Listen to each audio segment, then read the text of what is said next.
வணக்கம் நண்பர்களே. இன்றைக்கி நம்ம பார்க்க போகிறது கோல்பர்க் மாரல் டெவலப்மெண்ட் தியரியுடைய முக்கியமான 3 நிலைகளை தான் ரொம்ப ஆழமான விளக்கத்தோடு பார்க்க போகிறோம். வீடியோ நம்ம ஃபஸ்ட்டு 1, 2, 3 அப்படின்னு சொல்லிட்டு டாபிக் 3 பார்த்துட்டோம். இப்போ 4வது டாப்பிக்கை 3 நிலைகளை பற்றி முக்கியமான கான்செப்டை பார்க்க போகிறோம். வீடியோ ஸ்கிப் பண்ணாமல் முழுசாக பாருங்கள். அவங்க வீடியோக்குள்ளே போகலாம். ஃபஸ்ட்டு லெவல் என்ன சொல்லியிருக்காங்கன்னா, இன்ட்ரடக்ஷன் டு 3 லெவல்ஸ். ஃபஸ்ட்டு வரையறை கொடுத்துருக்காங்க. என்னன்னு சொல்லியிருக்காங்கன்னா, லாரன்ஸ் கோல்பர்க் கருத்துப்படி ஒரு மனிதனின் ஒழுக்க சிந்தனை ஒரே நேரத்தில் உருவாகாது. அது படிப்படியாக 3 நிலைகள் வழியாக வளர்ச்சி அடைகின்றது.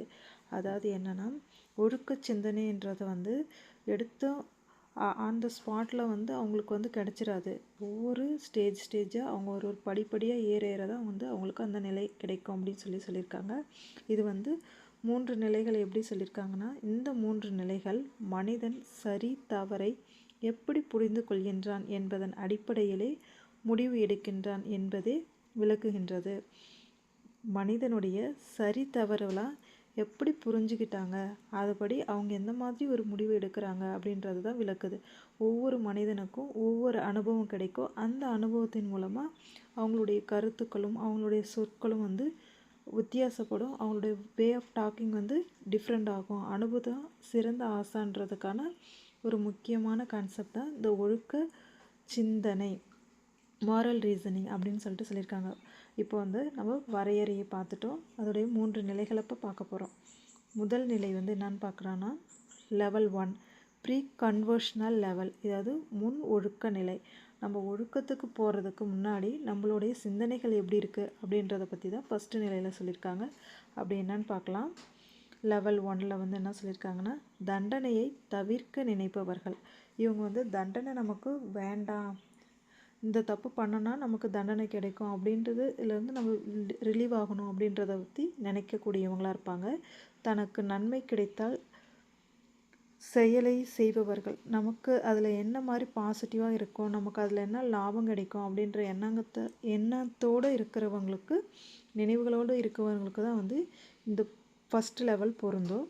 இது என்ன சொல்லியிருக்காங்க சிம்பிளானா, எனக்கு என்ன லாபம் என்ற சிந்தனை இருக்கும். ஃபஸ்ட்டு லெவலில் இருக்கவங்களுக்கு இந்த செயலை செஞ்சனா நமக்கு எது மாதிரி லாபம்லாம் கிடைக்கும் அப்படின்ற எண்ணத்தோடு இருக்கிறவங்களுக்கு தான் இந்த ப்ரீ கன்வர்ஷனல் லெவல் பொருந்தும். செகண்ட் என்ன பார்க்கலான்னா, செகண்ட் லெவல் கன்வர்ஷனல் லெவல் வழக்கமான ஒழுக்க நிலை. அதாவது என்னென்னா, சமூக விதிகளை மதிப்பாங்க. இவங்க அவங்கள விட கொஞ்சம் மேம்பட்டவங்களாக இருப்பாங்க. அவங்க சுய லாபத்துக்காக மட்டுமே எல்லாமே பண்ணுவாங்க. அதான் முன் சிந்தனை உடையவங்க. இவங்க வழக்கமான ஒழுக்க நிலை. அதாவது இவங்க ரெகுலராக இந்த வாழ்க்கையில் வாழ்ந்துக்கிட்டு இந்த மாதிரி ரூல்ஸ் அண்ட் ரெகுலேஷனை ஃபாலோ பண்ணிகிட்டு இருக்கிற ஒரு மக்களை பற்றி இப்போ நம்ம பார்க்க போகிறோம். சமூக விதிகளை மதிப்பாங்க. நல்ல மாணவராகவும் நல்ல குடிமகனாகவும் இருக்கிறதுக்கு தான் இவங்க ரொம்ப விருப்பப்படுவாங்க. அப்புறம் சட்டம் ஒழுங்கு இதெல்லாம் ரொம்ப முக்கியத்துவம் கொடுத்து இவங்க வாழ்வாங்க அப்படின்னு சொல்லியிருக்காங்க. இதை கன்வர்ஷனல் வழக்கமான ஒழுக்க நிலை அப்படின்னு சொல்லியிருக்காங்க. நெக்ஸ்ட்டு போஸ்ட் கன்வர்ஷனல் லெவல் உயர்நிலை ஒழுக்கம். மனித உரிமை, நீதி, சமத்துவம் ஆகியவற்றை அடிப்படையாக கொண்டு முடிவெடுப்பார். மனசாட்சி முக்கியத்துவம் கொடுப்பாங்க. அதாவது இவங்க மற்ற 2 நிலைகளை விட இவங்க இன்னும் கொஞ்சம் மேலாக இருப்பாங்க. எப்படின்னா, மனித உரிமைகள் என்னென்ன இருக்குது, சட்டம் என்ன இருக்குது, சமத்துவம் என்ன இருக்குது அப்படின்னு இவங்க தெரிஞ்சு அதுக்கு தகுந்த மாதிரி தங்களுடைய நிலையை மேம்படுத்திப்பாங்க. இதுதான் 3 நிலைகளுடைய நிலைகளை பற்றி நம்ம பார்த்துட்டோம். ஃபஸ்ட்டு நிலை நம்ம என்ன பார்த்தோன்னா, ப்ரீ கன்வர்ஷனல் முன் ஒழுக்க நிலை என்றால் என்ன அப்படின்னு சொல்லிட்டு பார்த்தோம். செகண்ட் கன்வர்ஷனல் நிலை, அதாவது வழக்கமான ஒழுக்க நிலை, கன்வர்ஷனல் நிலை அப்படின்றத பார்த்தோம். அதுக்கப்புறம் போஸ்ட் கன்வர்ஷனல் நிலை அப்படின்னா என்னன்றதை பார்த்துட்டோம். நெக்ஸ்ட்டு இப்போ 3 நிலைகளை பார்த்துட்டோம். அந்த 3 நிலைகளுக்குள்ளே இருக்கிற படிநிலைகளை பார்க்கலாம் வாங்க. ஃபஸ்ட்டு அது நான் 6 ஸ்டேஜாக கொடுத்துருக்காங்க. அது என்னென்ன ஸ்டேஜுன்றதை பார்க்கலாம். 3 நிலைகள், 6 படிநிலைகள். ஃபஸ்ட்டு நம்ம பார்க்க போகிறது கோல்பர்க் இந்த 3 நிலைகளை மேலும் 6 படிகளாக பிரித்தார். அதாவது இந்த 3 நிலைகள் நம்ம பார்த்தோம். இந்த 3 நிலைகளுக்குள்ளும் ஒரு நிலையில் 2 படி, அடுத்த நிலையில் 2 படி, அதுக்கு அடுத்த நிலையில் 2 படின்னு சொல்லிட்டு மொத்தம் 6 படிகளாக கொண்டு இருக்காங்க. அப்படிப்பட்ட படிநிலைகளை பார்க்கலாம். ஃபஸ்ட்டு நம்ம பார்க்க போகிறது ஃபஸ்ட்டு லெவலில் ஃபஸ்ட்டு படி, செகண்ட் படி அப்படின்னா என்னன்னு பார்க்கலாம். Pre conversational. ஃபஸ்ட்டு லெவலுக்கு என்ன பேருனா ப்ரீ கன்வர்ஷனல். அதோடைய ஃபஸ்ட்டு ஸ்டேஜ் என்ன சொல்லியிருக்காங்கன்னா கீழ்ப்படிதல் மற்றும் தண்டனை. அவங்க வந்து கீழ்ப்படிஞ்சிருப்பாங்க, மற்றவங்கள மதிப்பாங்க, தண்டனையை பார்த்து பயப்படுவாங்க. அதுதான் வந்து ஃபஸ்ட்டு ஸ்டேஜ். செகண்ட் ஸ்டேஜ் வந்து சுயநலம் மற்றும் பரிமாற்றம். சுயநலம், அவங்களுக்காக மட்டும் செல்ஃபிஷாகவே யோசிப்பாங்க. அது மூலிமா நமக்கு எந்த மாதிரி ஒரு பரிமாற்றங்கள் கிடைக்குது அப்படின்ற பற்றி யோசிப்பாங்க. இதுதான் வந்து ப்ரீ கன்வர்ஷனல் ஸ்டேஜ். கீழ்ப்படிவாங்க, தண்டனை கிடைக்கும் அப்படின்ற ஒரு பயத்தோடு அவங்க வந்து எல்லாத்தையும் செய்வாங்க. செகண்ட் ஸ்டேஜ் வந்து சுயநலமாக யோசிப்பாங்க, அது மூலயமா நமக்கு என்ன வந்து பரிமாற்றம் கிடைக்குது அப்படின்றத பார்ப்பாங்க. இதுதான் வந்து ப்ரீ கன்வர்ஷனலுடைய ஃபஸ்ட்டு செகண்ட் ஸ்டேஜ். செகண்ட் நம்ம பார்க்க போகிறது கன்வர்ஷனல் செகண்ட் ஸ்டேஜ். லெவல் 2ல் கன்வர்ஷனலில் ஸ்டேஜ் 3 என்ன சொல்லியிருக்காங்கன்னா நல்ல பையன் நல்ல பொண்ணு அப்படின்ட்டு பேர் எடுக்கிறதுக்காகவே அவங்க அந்த வழக்கமான ரொட்டைனான ஒரு ஒர்க்கை மட்டும் பர்ஃபெக்டாக பண்ணிகிட்ருப்பாங்க. ஸ்டேஜ் 4ல் என்ன சொல்லியிருக்காங்க சட்டம் மற்றும் ஒழுங்கை வந்து அவங்க மதிப்பாங்க. சட்டம் ஒழுங்கு என்னன்றதை தெரிஞ்சுப்பாங்க, அதுபடி அவங்க வந்து மதிக்கக்கூடியவங்களாக இருப்பாங்க. அதுக்கப்புறம் லெவல் 3ல் வந்து போஸ்ட் கன்வர்ஷனலில் ஸ்டேஜ் 5 சமூக ஒழுக்கம். சமூகத்தில் என்ன மாதிரி ஒழுக்க சிந்தனைகள்லாம் இருக்கோ அந்த ஒழுக்க சிந்தனை வகை அவங்க வந்து வாழ்க்கை முறையை வந்து நடத்துவாங்க. அதுக்கப்புறம் 6வது ஸ்டேஜ் வந்து உலகளவிய ஒழுக்க கொள்கை.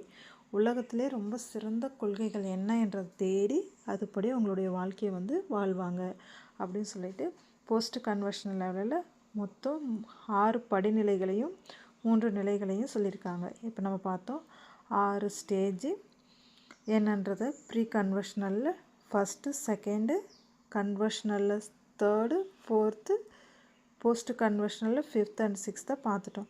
இப்போ வயது அடிப்படையில் இதை எப்படி சொல்லலாம் அப்படின்றத பார்க்கலாமா.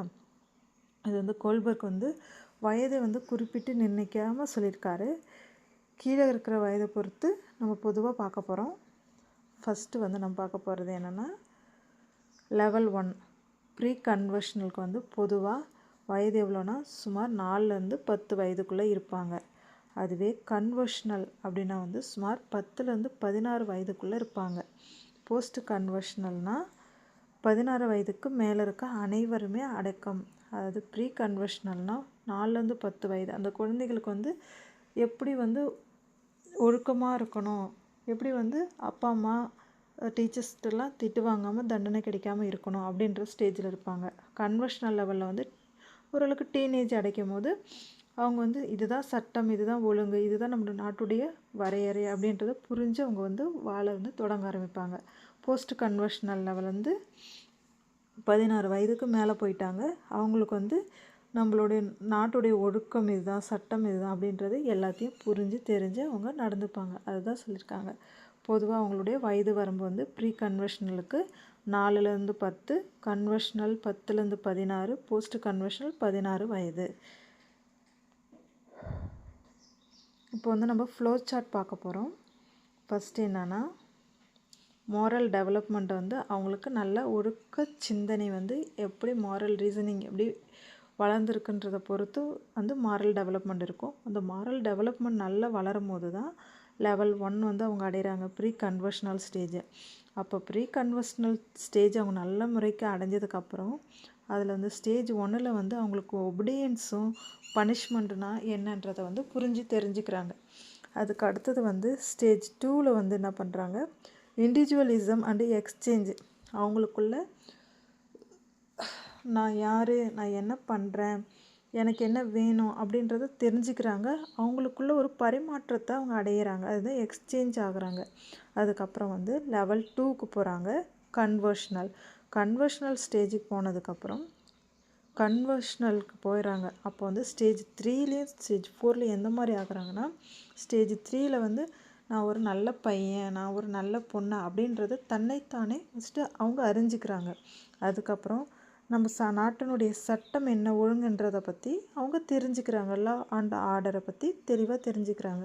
அதுக்கப்புறம் லெவல் 3ல் என்ன பண்ணுறாங்கன்னா போஸ்ட் கன்வர்ஷனல் ஸ்டேஜ் 5 வந்து சோசியல் கான்டாக்ட். நம்ம சமூகத்தில் எந்த மாதிரியான நீதி சட்டம் ஒழுங்கு அப்படின்னு சொல்லிட்டு என்னென்ன இருக்குன்றதை பற்றி ஃபஸ்ட்டு லேர்ன் பண்ண ஆரம்பிக்கிறாங்க. அதுக்கப்புறமா வந்து ஸ்டேஜ் 6ல் வந்து இந்த உலகத்தில் என்ன மாதிரி பிரின்சிபல்ஸ்லாம் ஃபாலோ பண்ணுறாங்க, நம்ம நாட்டில் எப்படின்னா மற்ற நாட்டில் எப்படி, மக்கள் பொதுவாக எப்படி இருப்பாங்க, மனித நேயம் எப்படி இருக்கும் அப்படின்றத பற்றி தெரிஞ்சுக்கிறாங்க. அது யூனிவர்சல் எத்திக்கல் பிரின்சிபல்ஸ். இதுதான் வந்து flow chart. First moral development, second வந்து ப்ரீ கன்வர்ஷனில் வந்து stage 1 obedience and punishment, stage 2ல் வந்து இண்டிவிஜுவலிசம் அண்ட் எக்ஸ்சேஞ்ச், ஸ்டேஜ் 2ல் வந்து கன்வர்ஷனில் stage 3 good boy good girl, stage 4 law and order, stage level வந்து 3ல் post conventional, stage 5 social contract and stage 6 universal ethical principle அப்படின்றத பார்த்துட்டோம். இப்போ வந்து நம்ம என்ன பார்த்தோன்னா இப்போ வந்து நம்ம ஸ்டேஜ் 1 to 6 வரைக்கும் பார்த்துட்டோம். 3 படிகளையும் பார்த்துட்டோம். 3 நிலைகளையும் 6 படிநிலைகளையும் பற்றி பார்த்தோம். அதுக்கு ஃபஸ்ட்டு நமக்கு மெமரியில் வைக்கிற மாதிரி ஒரு சின்ன ஸ்டேஜுக்கான ஒரு ட்ரிக்கு தான், நான் மெமரி பவருக்கான ஒரு ட்ரிக்கு வந்து சின்னதாக சொல்கிறேன். பிசிபி அப்படின்னா பீனா pre conventional, C conventional, P post conventional அப்படின்னு பிசிபி அப்படின்னு ஞாபகம் வச்சுக்கோங்க. செகண்ட் வந்து ஸ்டேஜ் ட்ரிக்னா ஃபஸ்ட்டு ஸ்டேஜில் வந்து பனிஷ்மெண்ட் கிடைக்கும் அப்படின்றனால அவங்க வந்து ஒழுக்கமாக இருக்க ஆரம்பிப்பாங்க. எத்தனை வயசில்? 4லேருந்து 10 வயசுக்குள்ளே. ஸ்டேஜ் 2 4லேருந்து 10 வயசுக்குள்ளே தான் பர்சனலாக வந்து பெனிஃபிட் என்ன கிடைக்குன்றதை பார்ப்பாங்க. அப்புறம் 3ல் என்னென்னா குட் பாய் குட் கேர்ளாக இருக்கணும்னு பார்ப்பாங்க. அது 10 வயசுலேருந்து 16 வயசுக்குள்ளே. 3 4வது நிலையும் 10லேருந்து 14 வயசு குட் பாய் குட் கேர்ளாக இருக்கணும்னு ஆசைப்படுவாங்க. அப்புறம் ஸ்டேஜ் 4ல் என்னென்னா லா அண்ட் ஆர்டர் வந்து தெரிஞ்சுக்க ஆரம்பிப்பாங்க. ஸ்டேஜ் 5 வந்து 16 வயசுக்கு மேலே அவங்களுக்கு கிடைக்கக்கூடிய அறிவு நிலைகள் தான் சொல்கிறோம். ஏஜ் வந்து அபோவ் 16. சோசியல் கான்டாக்ட் நல்லா கிடைக்கும். அவங்களுக்கு வந்து யூனிவர்சல் எத்திக்ஸ் பற்றி நல்லா தெரிஞ்சுப்பாங்க. இது வந்து ட்ரிக்கப் என்ன சொல்லியிருக்கோன்னா மெமரியில் வச்சுக்கிறது ஏற்ற மாதிரி இந்த 6 நிலைகளையும் இப்படி தான் மெமரி பண்ணிக்கணும். Punishment, personal benefit, good bye, law, social contact and universal. இதை வந்து மெமரிக்கான. இப்போ நம்ம எண்டிங் ஸ்டேஜுக்கு வந்துட்டோம். நம்ம இன்றைக்கி பார்த்ததுன்னா 3 லெவல்ஸ் பார்த்தோம், 6 ஸ்டேஜஸ் பார்த்துட்டோம், வயதுக்கான வகைப்பாடு என்னன்றதை பார்த்தோம், அப்புறம் ஃப்ளோ சார்ட் பார்த்தோம், மெமரி ட்ரிக்ஸ் பார்த்தோம், எக்ஸாமுக்கான டிப்ஸ் பார்த்தோம். இதெல்லாம் வந்து நம்ம பார்த்துருக்கோம். இந்த வீடியோ உங்களுக்கு பிடிச்சிருந்தா இந்த லேர்னிங் அகாடமி சேனலை லைக் பண்ணுங்கள், சப்போர்ட் பண்ணுங்கள், சப்ஸ்கிரைப் பண்ணுங்கள், பெல் ஐக்கானை கிளிக் பண்ணுங்கள். நன்றி, வணக்கம்.